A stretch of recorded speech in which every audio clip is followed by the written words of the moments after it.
And welcome to Gateway, the final round. It is Championship Thursday here in the Daredevil Turbo Series.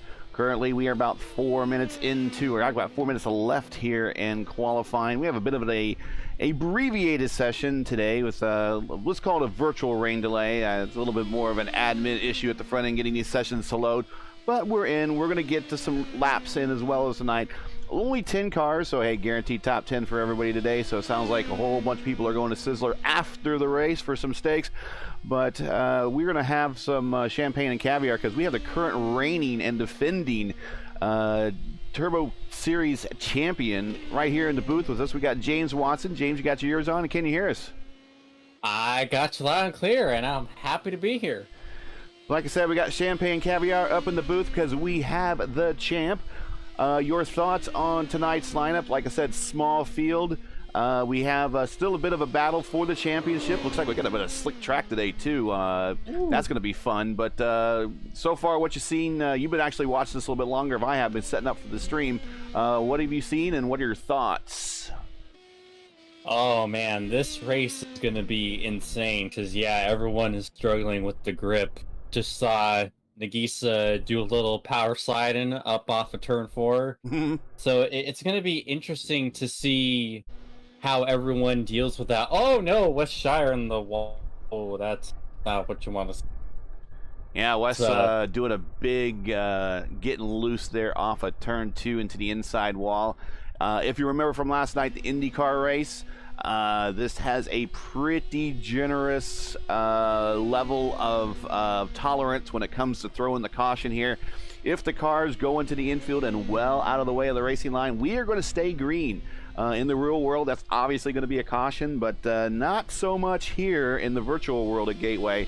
So that particular crash right there you saw probably would have resulted in absolutely nothing happening on the race course, as the cars would have maybe a few guys behind would have lifted thinking that there's going to be a caution, and why would you, because that's kind of a natural thing we do, but that's going to probably more than likely result in continued racing here at this particular racetrack. Yeah, although I may be cursing the race here, but I highly doubt we won't get a caution because these cars are absolutely fantastic here at Gateway in the sense that you can pack up pretty easily and not have the aero push really wreak havoc on you. I can think back to a few races, the finale of the most recent TNT season. We were all packed up together for battling within milliseconds of each other. Last week for the PM18 officials, the official SOF, you had all the top guys in the car: Greg Sight, Everett Paddock, JW Miller, our own Jason Owens, right up there with each other under a blanket, just throwing crazy moves after crazy moves. Now, obviously, that's in the nighttime with a much nicer track, and you don't have the Midwestern heat and humidity wreaking havoc on it right now like you do in these conditions. So yeah, speaking of conditions, let's talk about those real quick. 78 degrees ambient, 2 mile per hour wind, again light wind. But 116 degree track temperature. That's going to definitely, obviously, I would say that is resulting in a lot of the handling issues you're seeing right now, would it not? Oh, yeah. This track is greasier than a nice, authentic Mexican restaurant meal. Like, it's just slick and nasty. I've been hearing guys talk about how hard it is to get onto pit road with the lack of grip. So if we get green flag pit stops, that's gonna be really something to keep an eye on. Yeah, pit road here is already always a little bit dicey as it is. Let's go ahead and let's bring up tonight's starting grid. Your pole sitter is John Cosgrove with a 32 flat, followed by Logan Spass with a 32.2. Daniel Smith, P3, with a 32.2 as well. Yoshikawa, another solid P4 on the oval with a 32.2. James Curtis, he's currently in the midst of the points championship. I believe he's currently in P3 We'll have to double check all the points, and we'll show all the overlays and everything of previous results and where we are right now. He's in P5. Simon Fell currently still fighting for that championship, clawing. He is in P6 with a 32-3. Further on back, Jason Owens making his cameo in with the group, 32-4 in P7. Alex Teeter with a 32-4. Alex Vanessant showing mercy to everybody with a DNQ at the back. That's okay. And Westshire also showing a little bit of mercy in the back with his P10. So we got 10 cars that are going to try to give us a show here. Let's put it this way. We got twice as many folks that were here when we had our Lucas Oil, so hopefully twice as much action if you go by that math. It's really... I'm looking forward to see what the top two in the championship deal with, trying to get up to the field and get back to the front. That's going to make this race already more chaotic. You got Yoshikawa, who's involved in the upper top 10. James Curtis, Simon Fell, all those guys in the upper top 10. And then you got the guys in the back that are going to try to storm the front. And we know that Alex Vanessant, VDS, definitely has the ability to storm from the back to the front in any type of car, in any type of series. So let's watch him. But all eyes on your leader. Currently has control of the field right now, bringing him around turn 4. John Cosgrove, first pole of the year, and here we go. Green flag is out, and we are underway on the final race of the season of Turbo Series Season 2. We're going to crown a new champ tonight.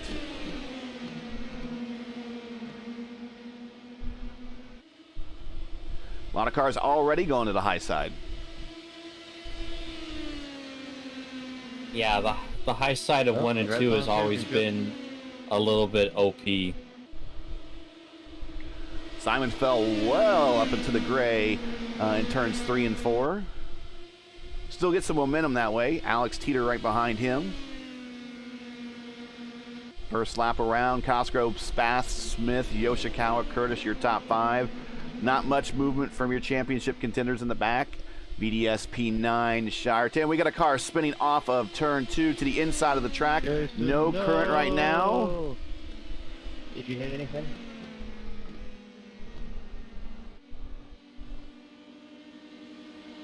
Well, I think we are under caution now. So actually that did result in a caution. Yeah, Jason of all people spinning. That's a surprise.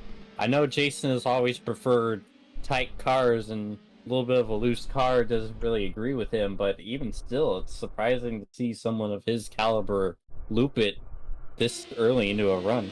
Well, let's take a look. He is down on the bottom, and yeah, right on exit, comes right around, does not hit anything, just damages his pride and falls back to P10, so he'll probably stop for at least a new set of tires, maybe top off that tank, and maybe with luck, he gets a bit of a longer run in his first stint, and maybe results he'll flap back up to the top of the field with a caution. You never know. This could work out in his favor, but right now, a little egg on the face, but he'll be all right.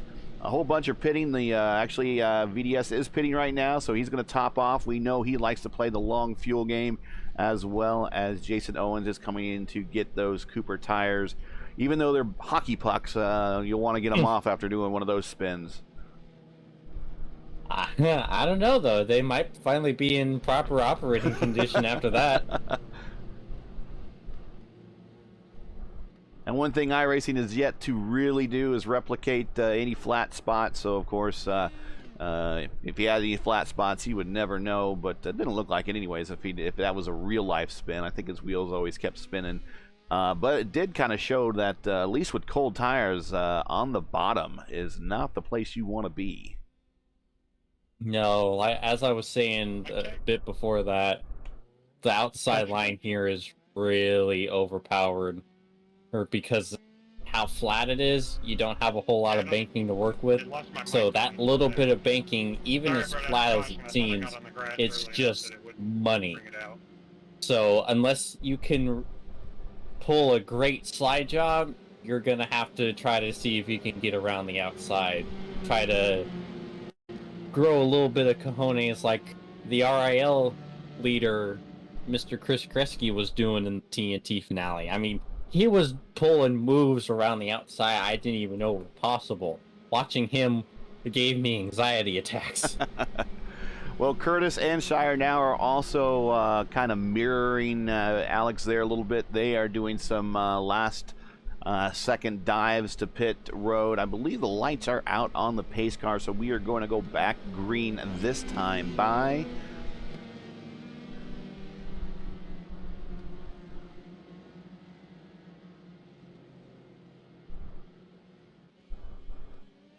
Yep, 1 lap to green there.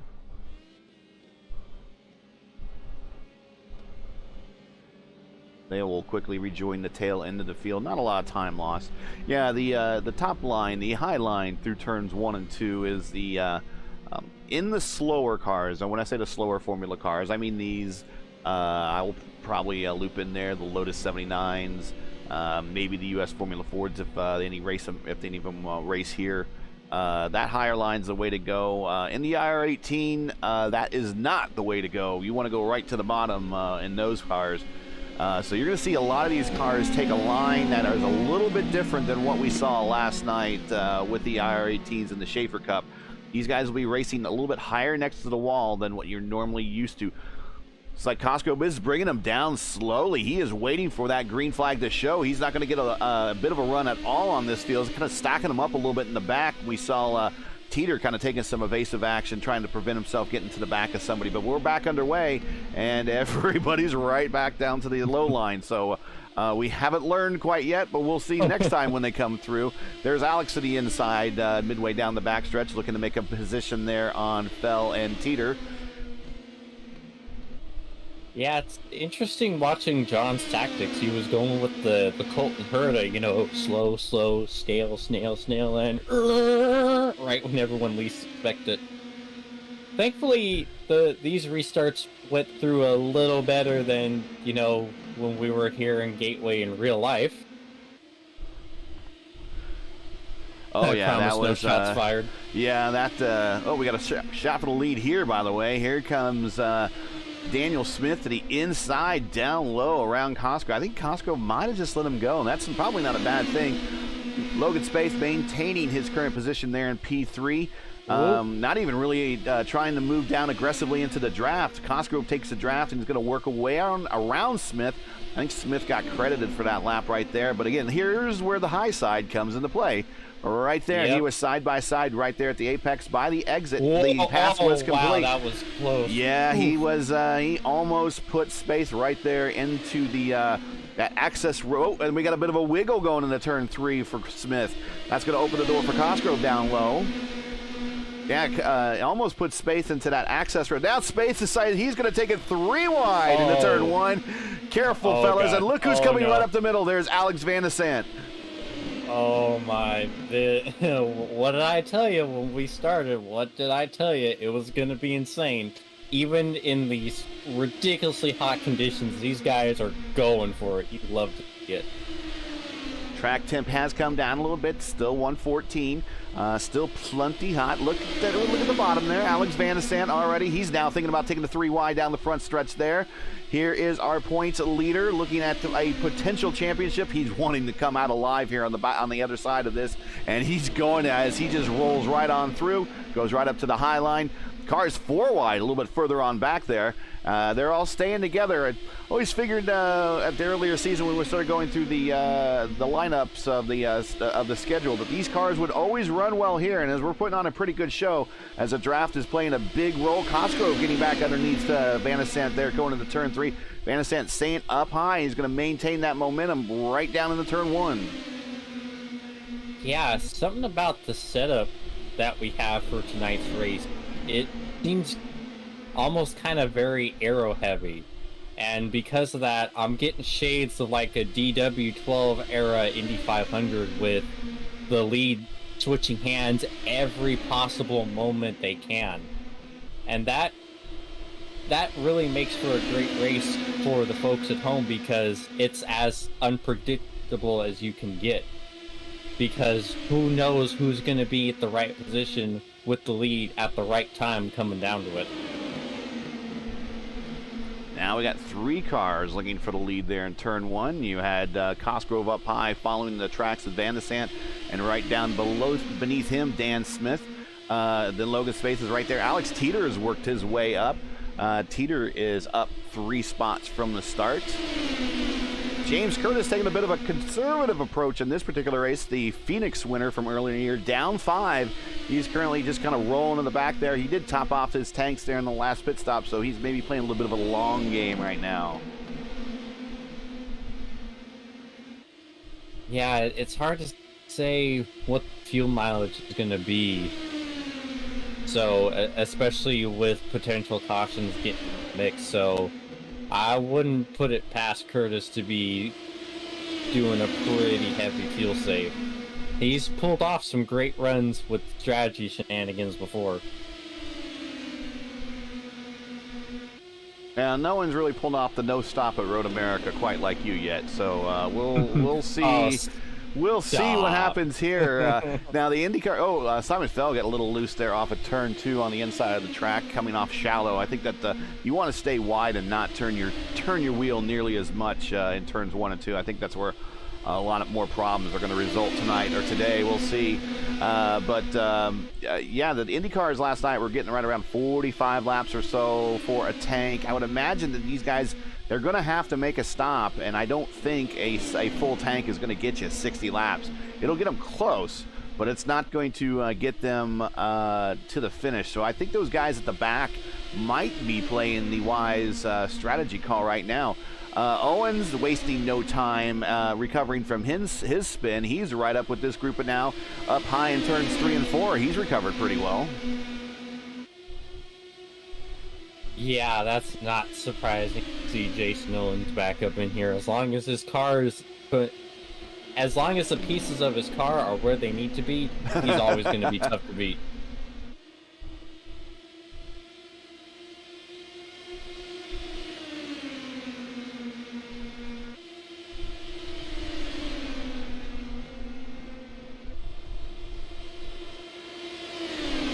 Bottom line starting to come in a little bit, I guess, as these tires start to get worn a little bit more rubber laid down. Starting to see a little bit more single file, although Cosgrove making a move to the inside on Alex. Again, not the faster line. Last night, I was saying during the IndyCar race, well, Cosgrove's going to pull that off, actually. We're going to see he's got the lead coming off the corner. He's not going to maintain it because Van de Sant's going to have the momentum off the top side. But I was saying last night in the IndyCar race, and maybe you felt this too, when trying to get underneath someone there in turn 1. Alex a little bit of swirly there in the middle between turns 3 and 4. Trying to get underneath somebody in turns 1 and 2, your car just, it felt sketch. Just about the best way to put it, down on the very bottom there, trying to pass someone. Yeah, the IRA team definitely likes being on the inside of the track, but trying to make a pass, it's still, no matter what, outside line dominant. So you had to make sure you had the car under you and you had a good enough run to be able to get by someone. And it was just very difficult. That setup as it was terrifying, to say the least. 'Cause it took forever for the car to come in. I was like white knuckle power sliding pretty much all of the first 10-15 laps of the run. It was something else, let me tell you that.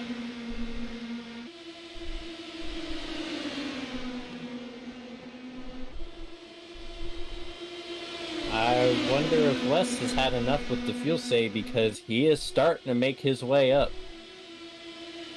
And about a third of the way through the race, some guys kind of bided their time there to make the way through the early session as more rubber gets laid down. These tires, it's starting to get a little dicey.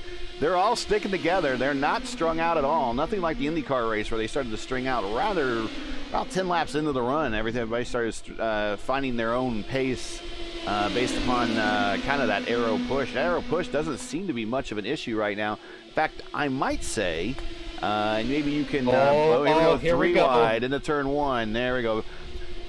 Owens, being a part-time participant, wisely backs out of that. Does not want to be the guy to possibly wreck a regular here in Championship Thursday.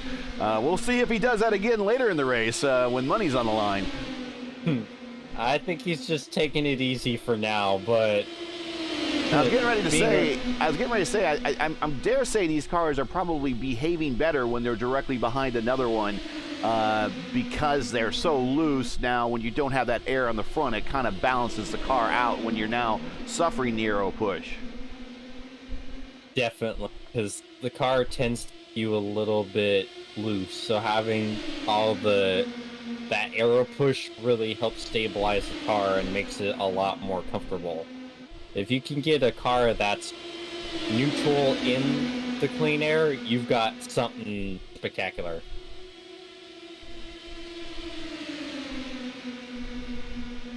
Here we go, looking again. This time Jason Owens is going to have the nose going into turns 1 and 2. He's going to maintain the bottom line. Here comes Simon, or Wes Shire. Wes almost up into the wall. I think he might have been paying too much attention to the line of the car in front of him and almost waded up into no man's land there. Was able to recover it. Yoshikawa right there behind Shire.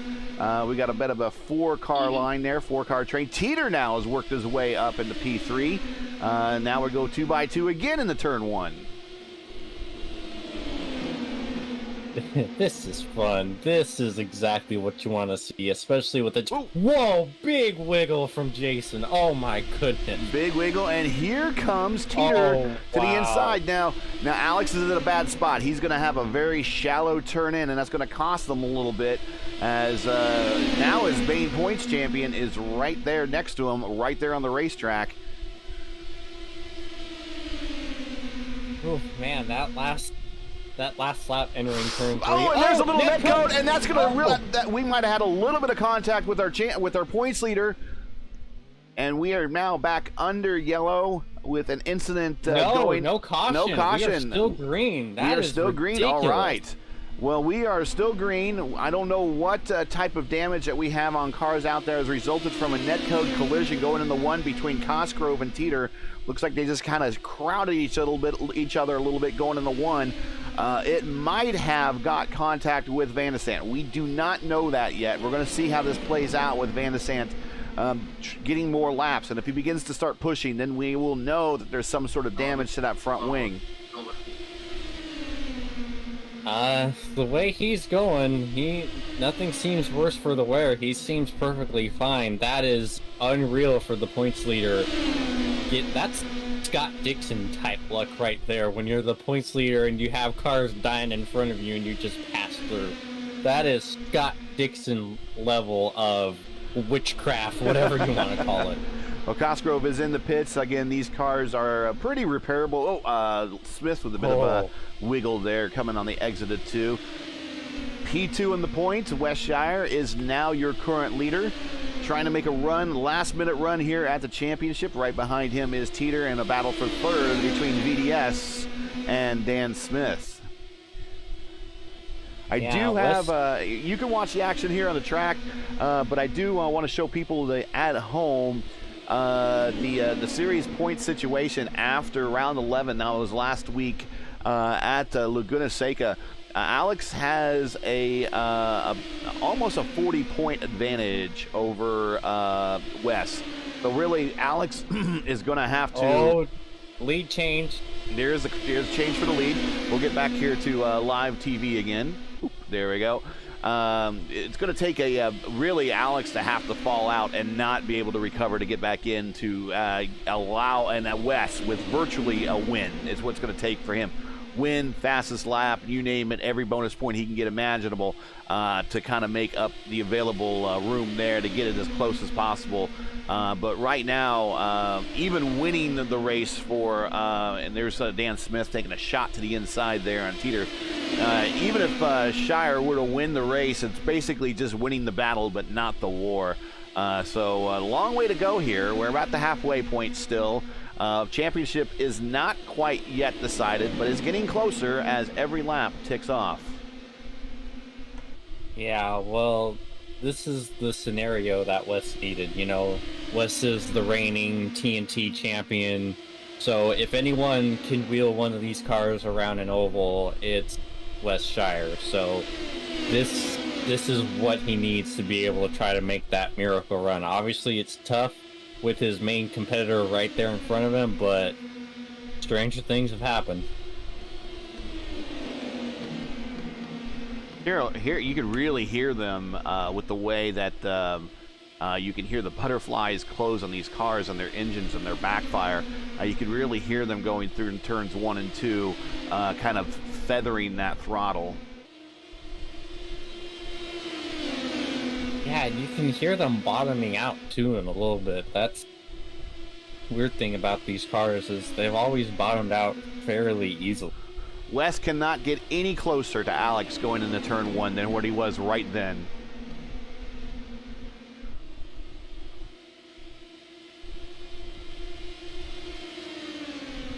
Again, same thing. Can't get really any closer than he wants to going in to turns 3 and 4. Again, these guys made that dive on the pit road right there at the end of that first caution, or only caution of the race so far, to top off. I think Wes might just be trying to make a little bit extra mileage at the sake of our leader right now. We still don't know if our leader can make it.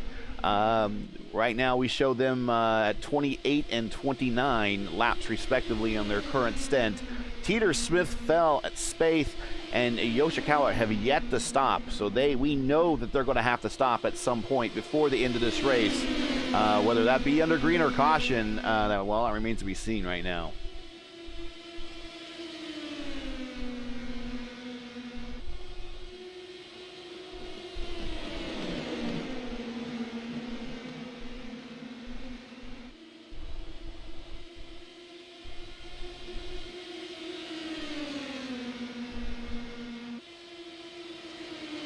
Yeah, he is drafting. He's saving fuel. I know that Wes Shire. He is a crafty SOB. He's just sitting there trying to take as much fuel off of Alex as he can.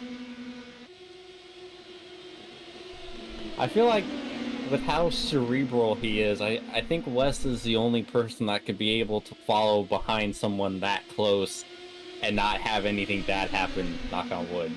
Like, well, you race with Wes a lot more in the 18s than I do. I've only raced with him a couple times in the 18. I've raced with Alex more in the PM and the IR 18s, and just as much as you're saying that Wes is cerebral in these, I always say that Alex is sometimes playing chess while the rest of us are trying to play checkers. And he definitely knows what he's doing. Now, right now, he definitely has to know that he is not saving any fuel in his current position on the track.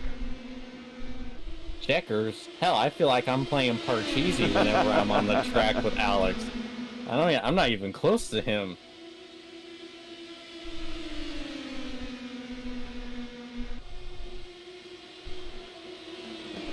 While we're in a little bit of a lull, as these looks like the tires are kind of now starting to wear off a little bit, and see this, they're starting to string out a little bit. I do want to show you the RIL's schedule upcoming for their Schaefer IndyCar Series for winter 21-22. This is going to start on December 1st. They will go to the US 200 at Michigan. Then they will do Mid-Ohio, a race at Las Vegas. Then they'll do a break right around the new year, do Indy 300, go to Phoenix, Long Beach. Then they will do a 75-lapper crazy race at iRacing Super Speedway. Then probably take a needed break after that one and finish out the season at the end of February at Miami. Another 12-race schedule for the RIL Schaefer's IndyCar Series. And if you are interested in being a participant in that and meet the minimum requirements of licenses and the safety rating, be sure to search up the RIL and iRacing on the iRacing service. Apply to be in a league, jump into their Discord server, network with your fellow drivers. We got a car spinning off of turn 2 a little bit. That looks like Yoshikawa. He might have gathered it a little bit and is back underway. But if you think that you got what it takes to compete with two-time champion Caleb Binsey, our current reigning champion, Dakota the Man, as well as Isaac Morris and a whole host of others. And your man that's in the booth right now had a great finish. Do we know where you finished in points-wise, James, in the championship? Did you manage to make it second, or did you fall down to third? Nah, I fell down to third. That's all right. Still, for a season-long championship on the podium, if you think what it takes to compete against this guy who, in the last 2 seasons, finished on the... Whoa, Alex, a little sliding coming off of turn 4 right there. But if you can compete with a guy who finished on the top step in the series last season and finished on the 3rd step in the big series this season, come on in and give it a shot and see what you got. Bring it on. So Yoshikawa is definitely fell off a little bit of an incident coming off at 2. He is now behind. He might want to think about maybe making that stop right now. He's got really nothing to lose hitting that pit road right now. He is just kind of racing by himself. Back up to the front. Let's go through the field real quick. There's Wes in P2. Alex Teeters moved himself up 5 spots to P3. There's Dan Smith in P4. Simon Fell, just kind of another consistent run on his part. You always find Simon every race kind of there in the mid-top 10s, and currently doing that again today here at Gateway. Right behind him, Logan Spaeth. We got 2 cars pitting, and Dan Smith had to climb all over the brakes to prevent himself getting to the back of Teeter. Teeter braking a little bit earlier. Remember, you heard in the pre-race that this pit road is a little sketch. Ooh, Teeter braking coming into the pits. I think he might have had contact with the inside wall. There is Yoshikawa making that approach on the pit road. Actually made up some space there, so he had an aggressive pit in.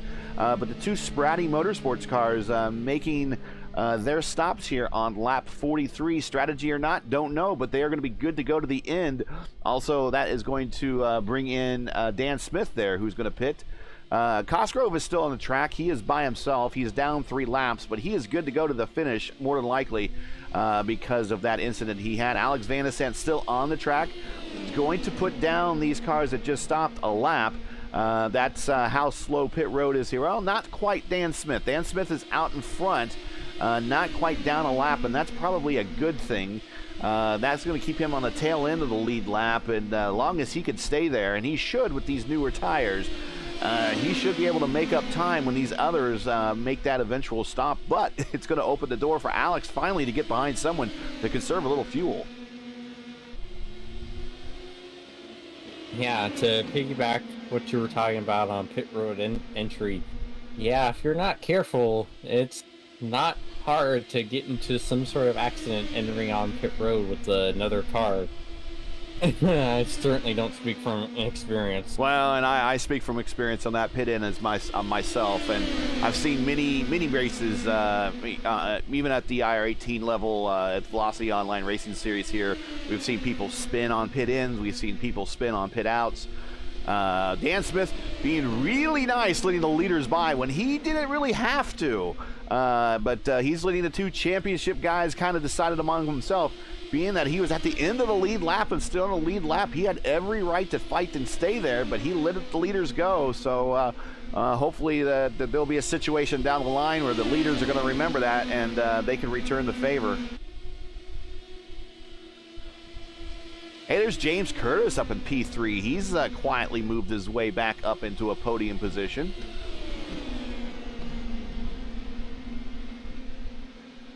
We got Dakota on chat here saying Jason has a great paint. I'm wondering if that is a biased call out.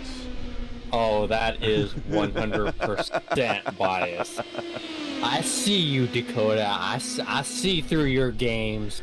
Dakota last night calling his shot out to the better part of the IndyCar Fix community, saying, "Come get me."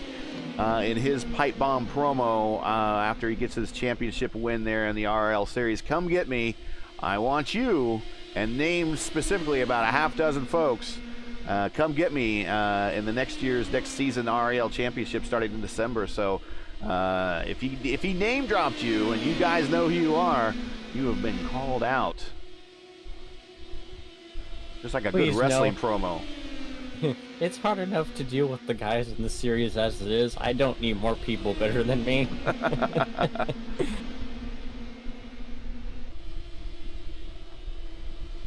Oh, got a car spinning again.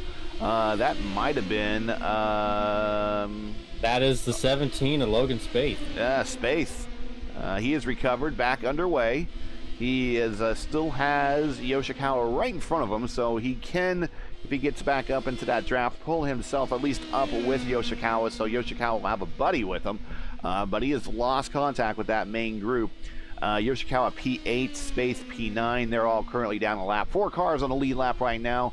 Last car on the lead lap is Jason Owens in the 87, sporting that very biased, probably Sunset Arctic livery going on right there.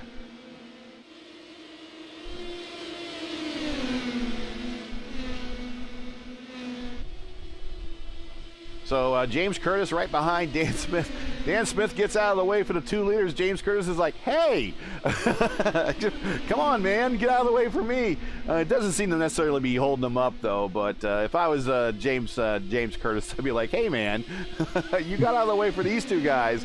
I'm going to end this championship a little bit. He pulls to the inside. Blue flag. He pulls to the inside.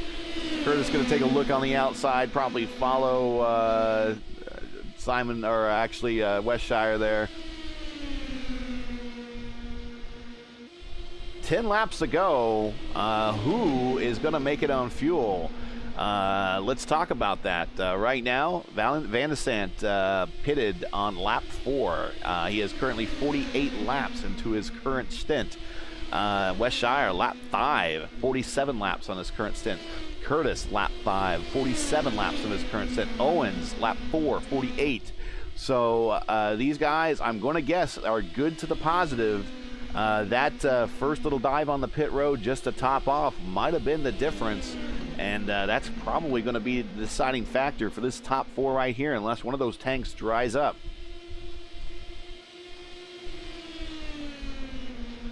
8 laps to go. Sorry, it's going to be amazing, though, if they can stretch the whole race like this. I can't believe they can. I think they're going to have to come in at this point. 8 laps to go. Now 7 laps to go. It's a 1.25 mile oval. About an egg-shaped oval. People say it's similar in... Oh, we got... Shire getting a bit of a run. Going to take a look on the outside, which is the fastest way around. Yeah, he's going to pull a Mears on Andretti in turn 1 in Indy right here. Doesn't quite have the momentum yet, but he's going to keep the car there, and he's going to have a run down the main straight. But yeah, this is an egg-shaped oval. People like to compare it to Motegi and Darlington, and they are nothing alike. All 3 of them. Not even close. But if I would say there's another oval out there that's similar to this, I would say it's probably closely, just because of its turn 1 and turn 2. Probably Phoenix would probably be the next closest one, but and that's a mile oval. But these guys are trying to get this gas mileage to take them just a couple more laps. I wonder if that might have been Wes. And, you know, he wasn't going to be able to make the move stick around 3 and 4, but needing to stay right on the outside into 1 and 2, that's what he needed to be, because that's where you're going to make the move. So, can't help but wonder if that was the battle for the lead right then and there. We haven't done much in the way of any in-car shots, but let's get on to the roll bar of Wes. And see if he's trying to conserve any. He's in 6th gear, coming down into turns 1 and turns 2, drops to 5th, and he is back in it hard. He's dipping to the inside. He might be having to pit here. He's might been making his call, and he is on pit road. He is pitting. We are watching P2 on the racetrack and in the championship, going to come up 4 laps short after, even though he pitted before your current leader, he is going to have to top off, unfortunately, and that is probably going to end any championship hopes he might have. Let's get back up to the front. Alex Van de Sant, currently 5th gear, no one to follow. Can he make it? There are 3 laps to go.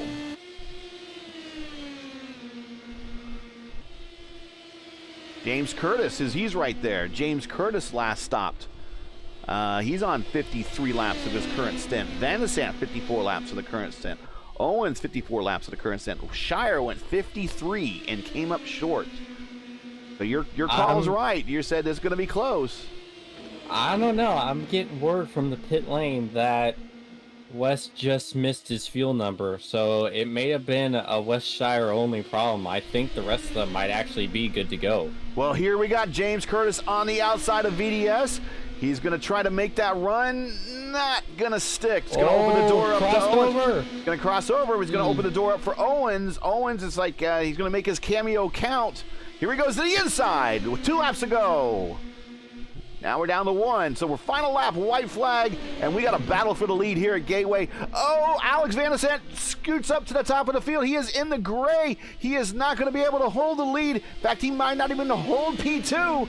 James Curtis is starting to pull away. We're coming into turn 3 and 4. Whoa, wait a minute, he's not pulling away. They're going to go 3 wide into turns 3 and 4. Coming down to the checkered flag. Goodness. Here comes James Curtis to the inside. Here comes Owens to the inside. We're coming to the finish, 3 wide at the finish, and it is going to be Curtis. Wow. It's going to be Owens, and it's going to be Van de Sant. That's how I see it, but we'll see what timing and Curtis Storing says You are when it correct. reflects. Wow. Oh my goodness. What? So we're seeing that it was Curtis by .018 over Owens, Van de Sant .036 in third. Nothing like coming back on Monday and telling your friends, hey, yeah, I finished third in the race, and I only finished by 0.36 seconds. Oh my goodness. That is a finish for the record books. Wow. Just wow. That makes up for a 10-car field. Actually, it turned out to be pretty good. I think the number was just about perfect as well. Any more, we might have had nowhere to turn our heads to look. Most of the time with every car, they were pretty much in the camera the entire time. So a good field. We got donuts going on here at the start-finish line with our winner who gets a second win of the season. And let's get the results up on the screen.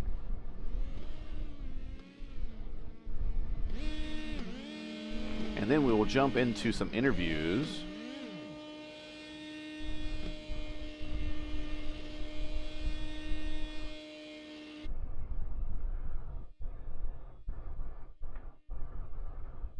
There we go.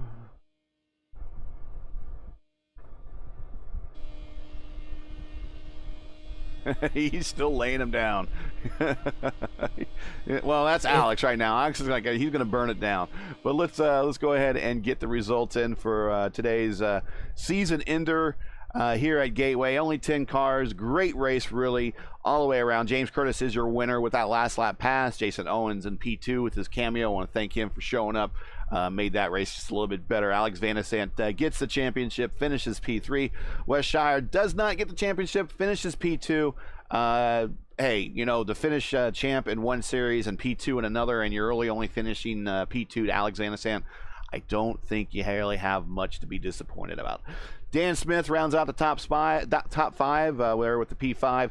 Rounding out your top 10, Simon Feld, P6, Yoshikawa, P7, Spaeth in P8, Teeter in P9, and Cosgrove with that incident that cost him his front wing netcode incident finishes in P10.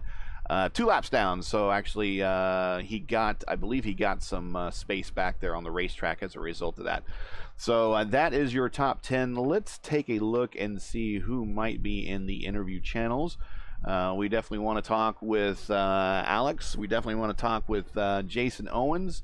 We definitely want to talk with James Curtis for his second win of the season. He won earlier this year, kind of breaking that Dan Mack run that we had to start the season at Phoenix. So let's see who we got. We got maybe have a lot of celebrating going on here too. So we'll. They're actually sitting in one of the turbo channels down in our current server. Okay, so we will, if we want to bring one up here, we don't want to surprise them. Let's go ahead and bring up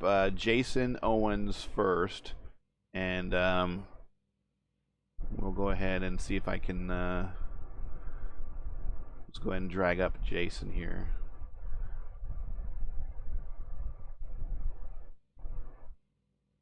And bring up Jason Owens first into the booth. P2, almost P1. Not too bad for a cameo appearance. Thanks for showing up. Tell us about your race, man. Man, I got a crew chief let me down today.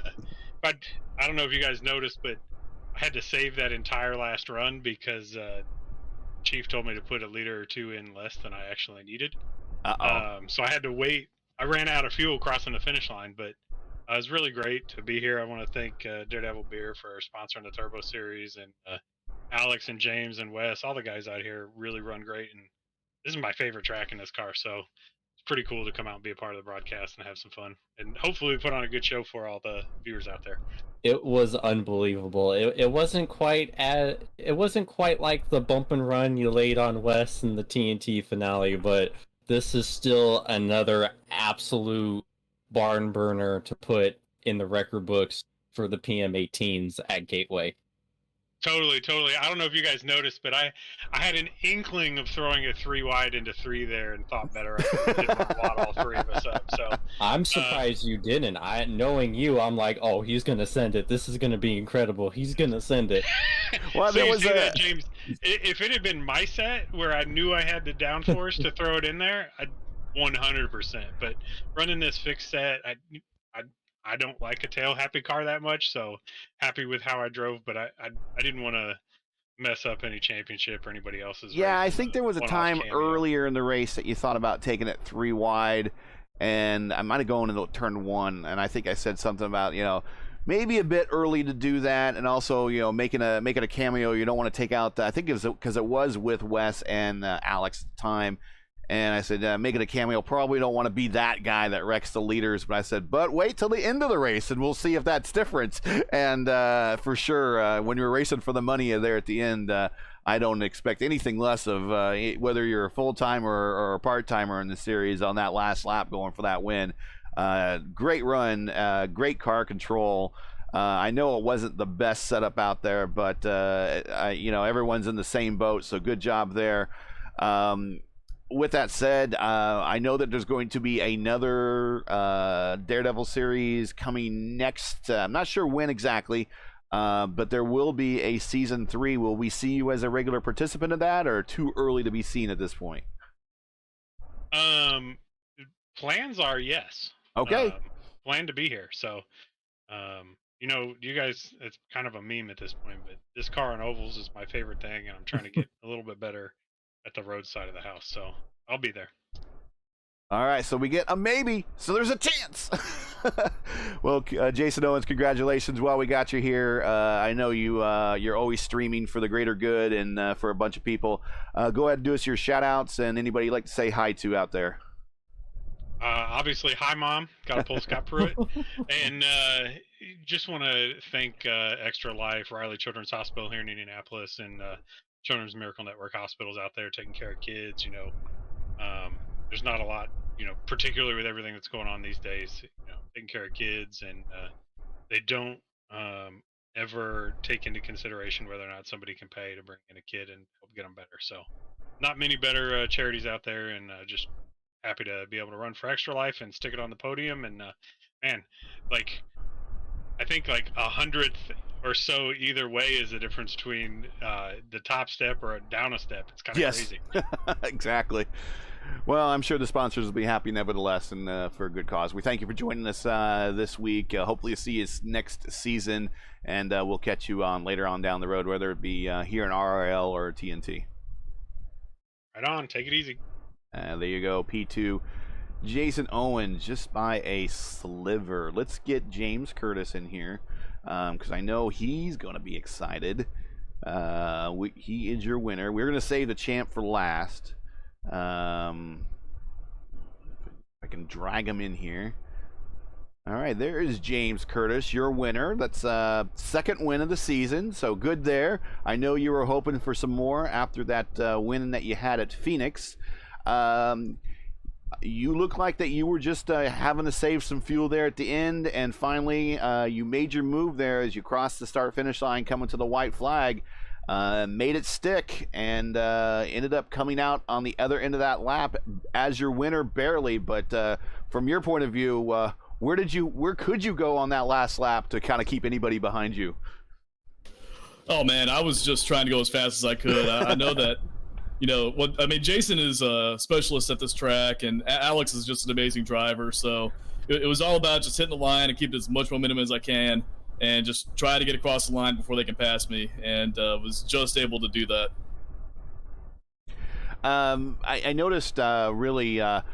Maybe the call of the race for you was kind of diving down there on pit road right before the end of that caution, that lone caution we had early on, and to top off your tank, and that was pretty much so what decided it there for you. Did you? But we also noticed that you were just kind of hanging out in the back. Was there additional fuel saving going on as you were kind of hanging out in the back there? And then finally, when the numbers started to add up, you made the run, or you just knew that everyone in front of you was going to have to pit, so why push the issue? Yeah, it really was number two there. I knew everybody was going to have to pit, and this setup for this track was kind of squirrely, so there was a chance that the whole blob of cars could go at any moment. So I figured I'd sit back, stay out of trouble, and just kind of manage the race, because as soon as everybody pitted, I'd make it up to about, second or third anyway. So speaking of second or third, I believe you are going to be third in the championship. All in all, not too bad. I'm sure you probably wanted a little bit, 2 more positions better. With that said, you do now have the momentum going into the off season, and there is going to be a season 3 here of the Turbo Series. Will we see you in season 3 and possibly making a run at that top step now?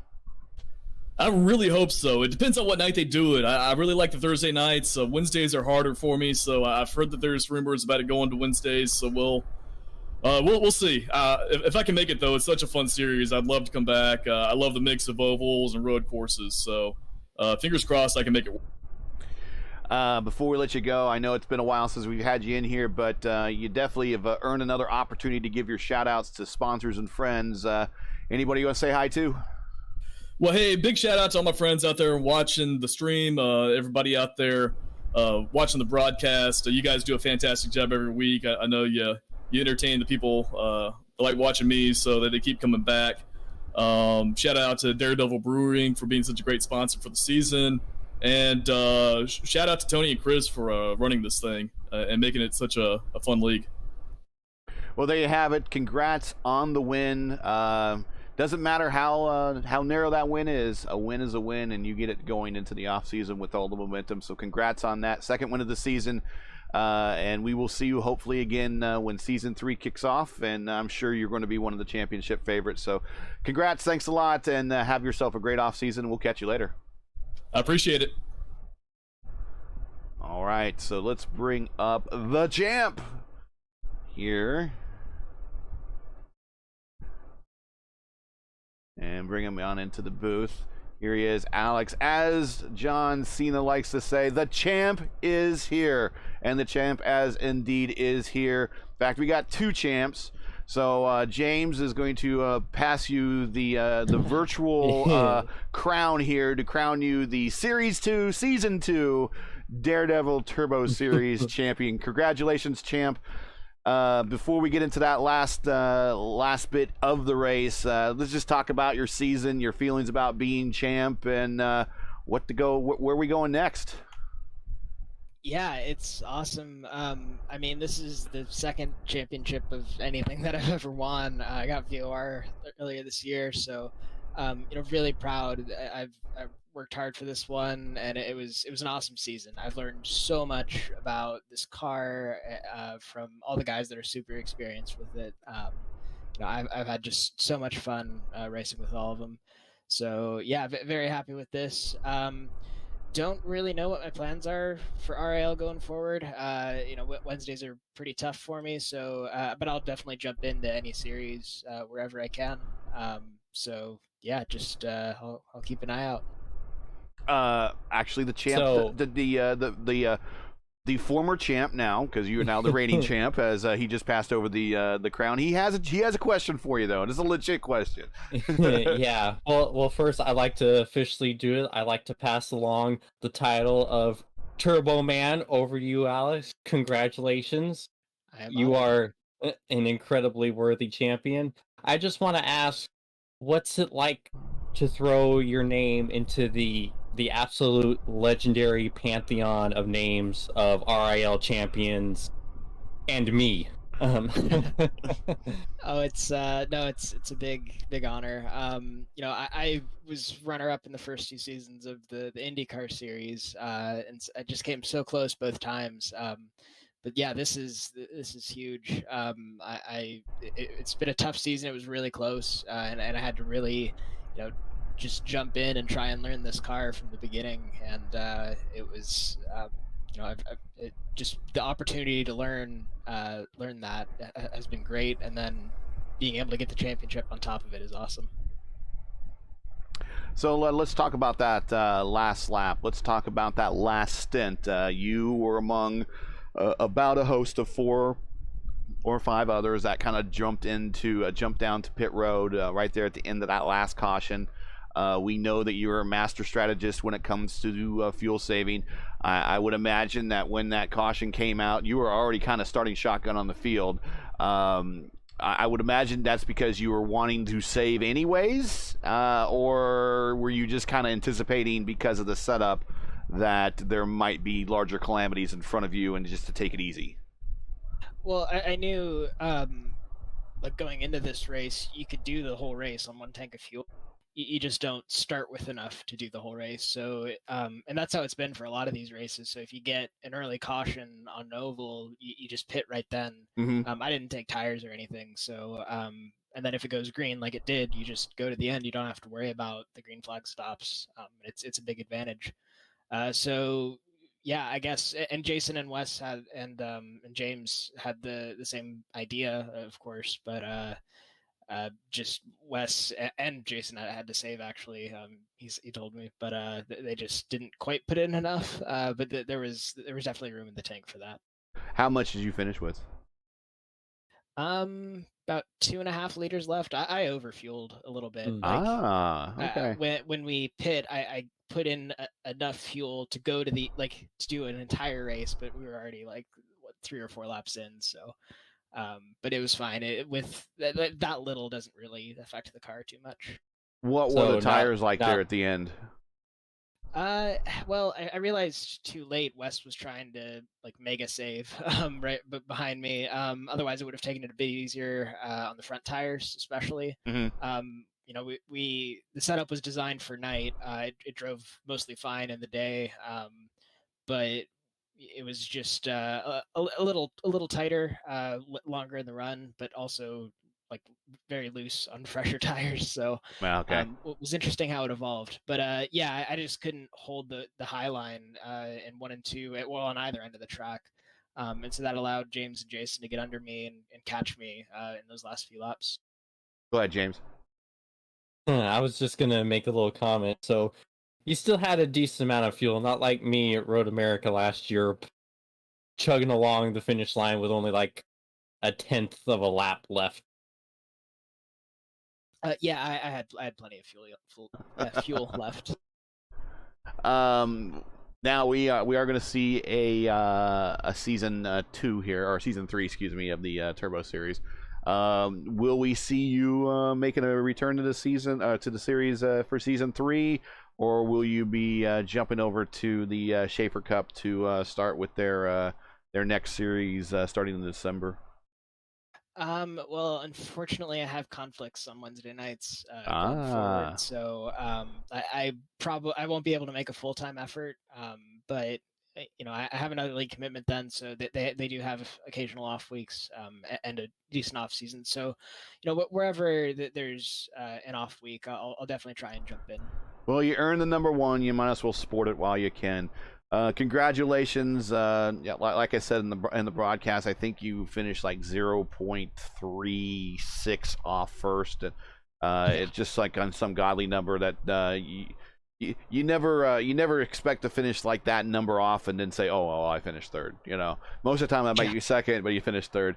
But still, great great racing there at the end. Great car control. All you guys raced real clean. You could have anybody could have bumped into it and made a calamity there at the end. So just great job, and great job on your part for the entire season. Just a master class of consistency and of how to do it. And so congrats there.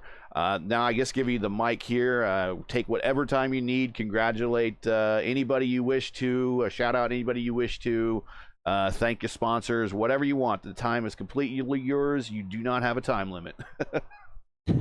Yeah. Well, as always, big thanks to my usual sponsors: Happy Trails Chili Company, Raceverse, and lmcgear.com. For this season, thanks to Wes for putting on an awesome battle. We had to fight hard in these last few races to try and get him. So he's an excellent driver. We've always raced super clean together, and we put on some great shows.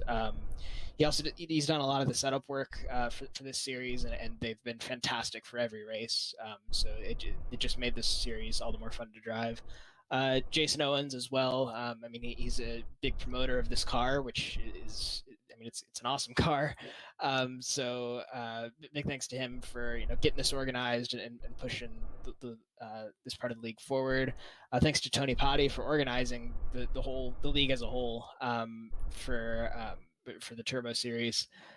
He's done an awesome job, put together an excellent schedule that made for a great championship at the end. And thanks to Raceverse for putting on these broadcasts. We try. We definitely try. Well, thanks again for being such a great and gracious champion. We will hopefully see you. We're definitely going to see you in some races, one form or another, next season, whether it be Schaefer's or in FIS or any other one of the series that we cover. So thanks a lot. Congrats. You've earned a #1, and we will see you hopefully in a couple races here in the Turbo Series next season when it gets underway. So congrats, champ. Go have yourself a great night. You definitely earned it. Thank you, Gary. Let's get him back in the waiting room there. Oh, there he goes. He dropped off. Well, James, first, these races are so much easier to cover when you have someone else in the booth with you. So it was great to have you here.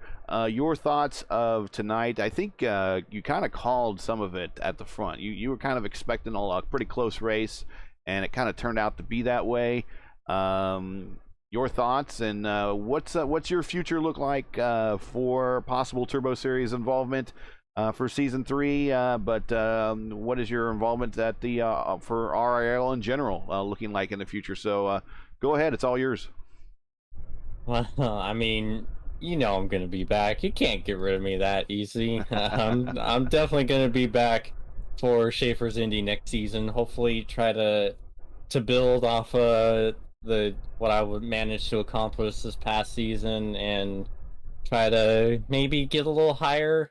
Maybe try to bring home that first ever W.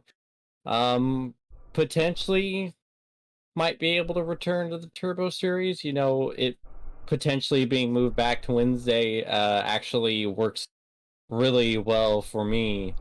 So my schedule might be able to align to where you might see me trying to bring out the Quest for 2. Quest for 2. While we got you here, any shout outs, anybody you'd like to say hi to before we wrap it up for the night and the season? Yeah, always got to support all the people that support me. ZAS Designs, who does all my paint schemes.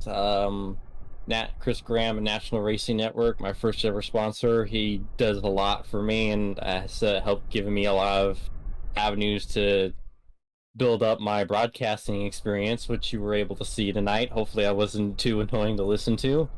Gotta thank MTWR Landscaping, Martin Sports Apparel. They make amazing sim racing gear. Their gloves are to die for. You can go on their website at martinsports906.com. And then got to thank Rocket Racing Setups. They just brought me on to be head of the off-road division and do jump truck setups for them. So if you ever want to get down and dirty, come into my world and I can hook you up with some pretty good sets.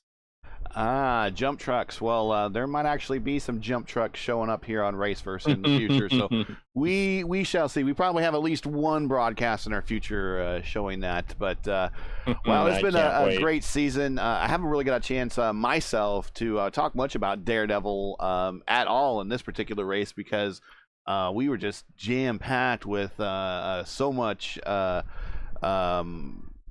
Just action from toe to toe. But for all you for everybody that joined at home midway through the race, we want to thank you for joining Race First coverage, round 12 of the Daredevil Turbo Series final race championship Thursday here at Gateway. I want to thank everybody at the brewery, the taproom, the restaurant, you name it, for everybody watching all season long, not just tonight, but all season long, that have been an important part of this series. We want to thank Daredevil Brewery. Of course, Daredevil, their main brewery right there in Speedway, right across from AJ Foyt Racing, not too far from the main gates of Indianapolis Motor Speedway. And then they have a really nice restaurant right there off of Keystone Parkway, right there next to Keystone at the Crossing right there and off of Nora. That's another place that if you're here in the Indianapolis area and get a chance to get out, hopefully before this pandemic decides what it wants to do again, get out there and enjoy a night out. Definitely hit up the guys at Daredevil Brewing, whether it be the tap room or the restaurant. Like we always like to say, make sure when you do, eat a lot, but drink responsibly. So I want to thank Daredevil a lot. Their championship brews have been a good addition to our championship cruise. So let's look over the final standings before we wrap this up. And then we'll have an updated, we won't have an updated standing for the championship.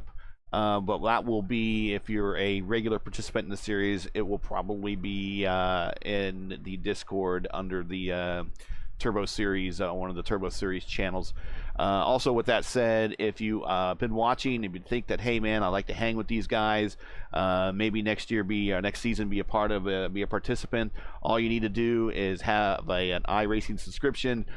Meet the minimum requirements for safety and license in iRacing, and also have the PM18 car, and you too can be a participant here in the Daredevil Turbo Series. Make sure to search them out under iRacing Leagues, apply to join the league, and then also join the Discord server where you can network with your fellow drivers and you can be a part of next season. Looking for a nice car count next season, so if you're thinking about it, why not just jump on in? And hey, you don't have to be up there for every single lap of every single race. Consistency pays. All you have to do is kind of really show up, make your laps, and you'll find out you'll probably do a pretty good job. This is a great learning car for doing something maybe at the Schaefer Series next up on the IR18. If you're really thinking about it, hey, why not be a member of the Daredevil Turbo Series for Season 3 next season? Your final standings for tonight, your podium, your top step. James Curtis is your winner, his second of the year. Jason Owens blesses us with his cameo appearance this year, and it almost comes out as a spoiler, but he gets a P2.018 of a second behind James Curtis. Alex Van de Sant does get the series championship by virtue of finishing third, only 0.36 behind first place. Wes Shire put up a great fight all season long. Unfortunately, finished as a little short in the championship. He will be back again next season, I'm sure, to take another run at it once more. He is a defending TNT Series championship. He is no slouch at all. TNT champ one side, P2 in the Daredevil Turbo Series on another. Overall, not too bad. I think a lot of people would wish they were P1 in one series and P2 in another. So hats off to him for definitely the effort. I'm sure he will be a contender for Season 3 champion for sure. He finishes fourth tonight.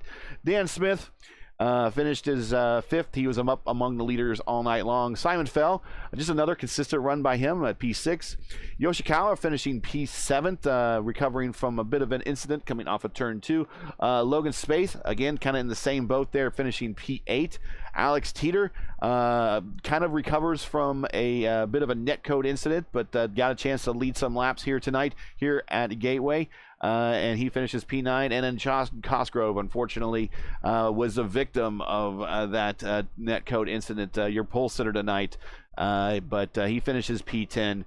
but only just a couple laps down by virtue of pretty fast pit work his crew did to get his car back repaired and underway for this event. That's it. I want to thank everybody from home that's taken time to chat with us all season long, to say hi, to make us a part of their evening.